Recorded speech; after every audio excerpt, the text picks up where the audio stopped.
Chris, are you feeling lucky today? Yeah. Okay, let's try this, my brother. Flip it in the air. Here we go. Heads or tails or the rim. Just the rim. Just the tails. No, sorry. You got that wrong. It was heads. That's all well. Look, let's go with the heads. Okay, I'm going to give you the coin. You take it. Got a marker here. Now, as a magician, you've handled Sharpie markers and marked a bunch of things. But if you were a layperson, I said, I bet you probably never marked, say, your first initial on the head side of a coin. I bet you've never done it. It's kind of interesting. Look, take a Sharpie marker. Go ahead, put your initial. That's okay, just the cap one now. Put your initial on the coin. Yeah, sure. Now, pass it right to me, because I don't know if you know this, but if I'm going to get it. If you don't give it time to dry, I'm going to hold it up to the camera here. If you don't give it time to dry, you can actually rub off. Let's see if I'm going to get it all off here. Yeah, got most of it off here. You can actually rub off most of the ink on a coin, because coins are covered in stuff that makes them very hard for stuff to even stain or stick on them. But if I do it again, here, you take this. Take the quarter again. Put your initial on there again, buddy, okay? On the head again? Yeah, on the head. Just put your initial on there. Okay. Gonna ball up the napkin. Now give it 5 seconds to dry. Blow on it, yeah. Okay, you'll find now, if I rub the napkin against it, yeah, it's not coming off. It is permanently on there now. Okay. Hold on to the napkin tightly in your hand. Okay, full view. Okay. Now, how long have you had the name Chris? All my life. That's weird, huh? Weird. Okay. And again, because of the spelling, the C is kind of unique and distinct. But watch. Hold your fist out like this. The reason I had you mark this is because I wanted to make sure that that this was an absolutely unique item. You got a crumpled napkin in your hand. Watch carefully. I'm going to see if I can actually make the quarter travel from my hand into your hand. Go ahead, open up the paper napkin.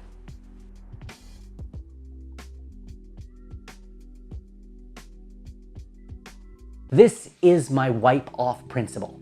I first released this or shared this with the Magic fraternity something like 35 years ago, whatever. One of my early books, I think it might have been in Sankey Panky. Yes, that was the title of an early book of mine. Anyway, I shared this idea, and it really caught the imagination of a lot of magicians sort of around the world, my early fans, a long time ago. Because this tries to, you basically get to create two of a one of a kind by doing this. Now, I've used this principle in other ways. I've even had people sign a card, wipe it off, their initial, wipe it off with a piece of flash paper, spark the flash paper while throwing it at the deck, and their initial reappears back on a card, the one card they were thinking of. That's a very powerful effect of mine I've been using for many years, and it flies every time. You know, this is the kind of trick that requires people to buy into one thing, right? And magicians often hesitate. I've shared this at lectures, and there's always at least a few guys that go, well, I'm not sure, do people? And lay people totally believe this, particularly this application when you have them mark a coin. Because a marker on a card, most people have done that, kids have done that, they know Sharpies are pretty permanent, okay? You gotta really keep, you gotta be really compelling, I think, and really believe in that yourself for people to buy into the playing card application. But for on the coin, having somebody mark a coin and seconds later use a paper napkin and they can see the ink, they can see it's gone off the quarter, and they can see the ink on the paper napkin, that always flies. So here you have a situation, and I wanted to teach you the most basic trick you could do with this. Very strong trick nonetheless, great in a bar. You riff this in a bar, jaw dropper, very strong. But the applications are unlimited for where you could have this one-of-a-kind, only marked coin appear. It's all about how much effort you want to put into it, but you can have it reappear, and you could have it, you could bend it, you could do so many different kinds of things, because now you have two of them, right?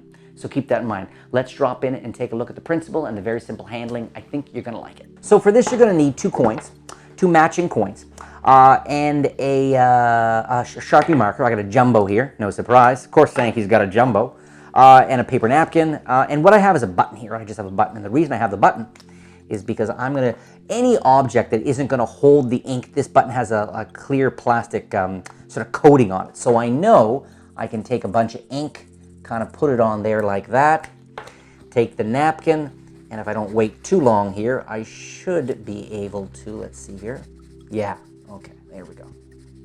Get a bunch of the ink to come right off onto the napkin. So that's my prep. So this, I mean, this is kind of a big napkin. This really does work better with a cocktail napkin. Because with a cocktail napkin, of course, they're a lot smaller. They're pretty much half the size of this napkin. Okay, but for now, let's use this. Okay, got a larger napkin here. And what I've been able to do is get the ink that I need off this slick surface. Get rid of that, I'm ready. And I'm gonna basically have this either sitting on a chair nearby. If I'm in a bar, I could have that sitting by the chair nearby. And what I want is I want for it to be head side, or we'll do tail side up. I want it tail side, okay? Want the tail side against the ink. So I got the tail side against the ink, and this can be either sitting in my lap, or it can be sitting on a bar stool nearby, or probably the best way, and again, this works better with a smaller napkin, is to have this folded, have this and the quarter behind it, and this is down in my pocket, okay? And if you push it, you know, right the way down the pocket, then that means that the quarter and the napkin stay closely together. The next step is borrowing a quarter and having it marked.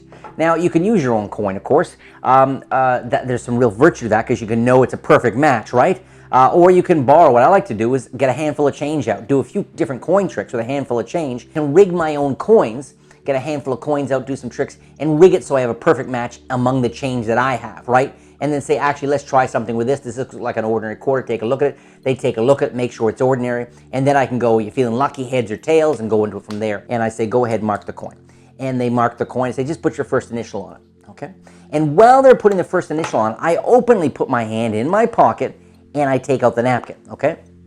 And because I have the coin in the napkin against the ink, now I have it hidden behind that I'm all set to do spellbound. Let's say they put the initial is I. Okay, as in I hate my name.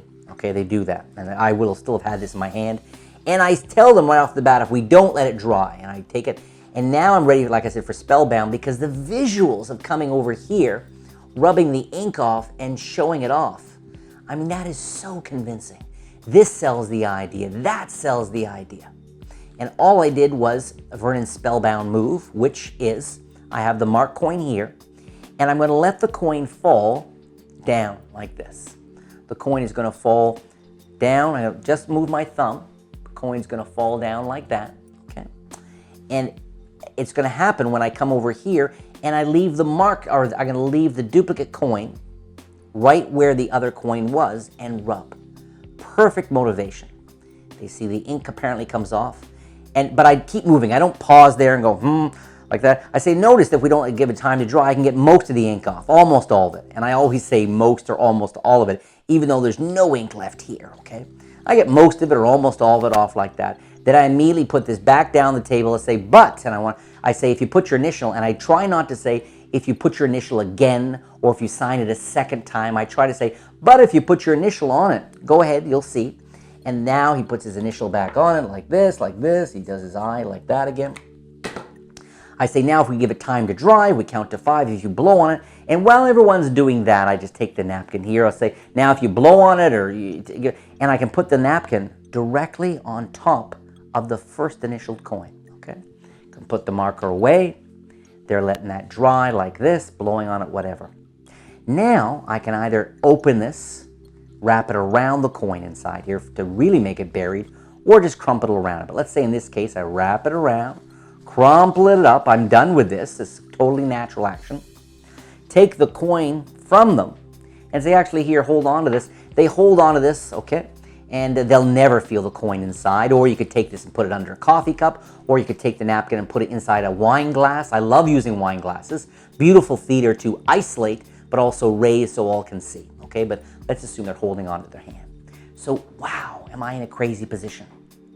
They're holding on to their marked coin inside the napkin, and I have it here, okay? Now, I always like to plant a time lapse here for a few reasons. If they've written this a little more distinctly the second time or whatever, I want to make sure there's a time delay here. So I'll take the coin here and casually hold it in my hand and gesture with it, whatever. Saying we're going to try something. You could talk about molecules. You could take a lighter out and heat this up. Saying I'm going to make the molecules a little softer. You could do a false coin bend. All that stuff you can do down here, okay? False coin bend, or you can pretend to heat it up with a lighter, whatever. Plant a time lapse. And then finally you're going to make it vanish. Now, lots of ways to do this. You could even use the old woofle dust. I'm going to use some invisible magic dust. And so in this case, what you do is you do a straight vanish. You do a false transfer. Go to your pocket, right? You could bring out the magic marker even, saying, look, I'm going to try to see if I can make the ink vanish from the coin. See if I can get the ink to vanish here, even though we gave it time to dry. And wait a second, I think I just made the coin vanish. I mean, that's nice, and it justifies you going to the pocket. So, or you can go to your pocket, pretend to get invisible dust, whatever. That way you get a full vanish. The coin is gone. Now, please, as I always say on this channel, if you've been in magic 10 years, you think, okay, coin vanish, let's get to the real magic. No. This vanish can be real magic. This vanish deserves to be, don't do anything unless you're going to give it its due. So it vanishes, boom, like that. And then to finish, take your time and really enjoy this absolutely shocking coin trick where they've held this. I mean, they saw you handling their marked coin long after they were holding this in their hand. Now they open up and they find, and you don't even open up, they open it up and they find it possibly inside their own marked coin. There's a friend of mine that for years was always saying, I've got to start exercising. I've got to start exercising. He, like a lot of us, had a couple extra pounds and he was always talking about exercising, but he never got to this. And this was many years ago. And the other day I was talking with him, and what's really cool is a couple of years ago he started. He did it. And rather than it fading away, a week went by, then another week, then a month, then a year. Now it's been a couple of years, and now he's not addicted to it, but it's now integrated into who he is, into his life. And I mention that because, and you'll find this in a lot of, with music and with magic, and I'm sure with a lot of other art forms, the only way for you to really, really get good, really good, and I don't mean really good in comparison to other people, because that's frankly bullshit. I mean, become your version of good, you good, is by practicing. You need a live performance. Magic is an interactive art form, but you need to come to love to practice. And some people, I from a very early age, I loved it. I just sort of made that connection between the practice and people's praise and the responses. And for a young guy with a whole bunch of emotional needs, it was a click. However, my friend is another case in point about, it's about sticking with it until it becomes, if not super pleasurable, just at least a habit. You need to come to love to practice, to need to practice. I don't practice as much as I used to, that's for sure. I used to practice for hours every single day, long before I had a house and kids and all that stuff. And I still keep it up for sure, and performing helps and all that stuff, and I warm up my hands. But you need to go through a period where you love to practice. And the best thing to do is just to start and stick with it. And I promise you, some of you already love to practice, but the others who wish they liked to, if you just, how do you get there? It's a bit of a paradox because you get there by doing more of it. Well, how do you push yourself to do more of it if you don't already like it, right? But maybe that's something you can set for your goal in the new year is to practice.